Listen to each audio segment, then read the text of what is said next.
हैसियत में नस्बो ज़ब्त पे लगीजिए, मुनासिब तालीम और तरबियत हासिल कीजिए। आपको पूरा का पूरा एहसास होना चाहिए कि आपकी जिम्मेदारियां कितनी और कितनी शदीद है। इनका इरादा पूरा होने के लिए हर वक्त एहसास होना चाहिए।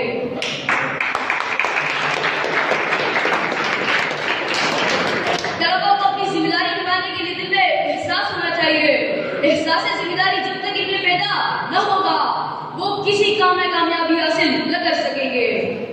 हाज़िरीन महफिल, कायद-ए-आज़म ने ढाका के जलसे आम में आम तलबा को मुखातब करते हुए फरमाया, मेरे नौजवान दोस्तों, मैं आपको खबरदार करता हूँ कि अगर आप में से कोई सियासी जमात की अलग-कार बन गए तो ये आपकी सबसे बड़ी गलती होगी। अब मैं आपको अपना हकीकी रिवाज समझता हूँ और देखता हूँ कि आप अपनी बारी में क्या कर दिखाते हैं। इस तरह रहिए कि कोई आपको गुमराह न कर सके, कोई आपको गलत तौर पर इस्तेमाल न कर सके। अपनी सफों में मुकम्मल इस्तेहकाम और इत्तेहाद पैदा कीजिए।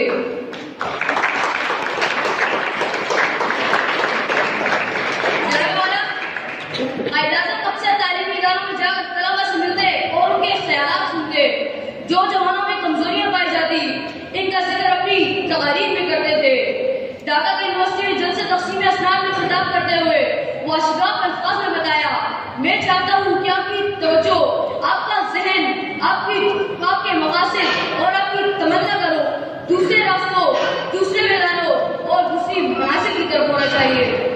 अप्रैल 1948 को इस सिलसिले में पेशावर में खिताब करते हुए फरमाया, मैं चाहता हूँ कि आप अपनी शख्सियत को महज सरकारी मुलाजिम बनने के शोर में महदूद न कीजिए।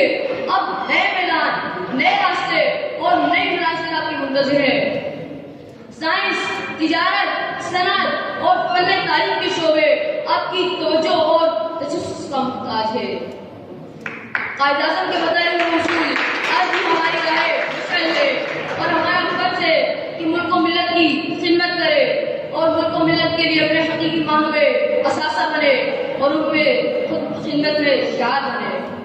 ए कायद तुझे सलाम, ए कायद तुझे सलाम। शुक्रिया।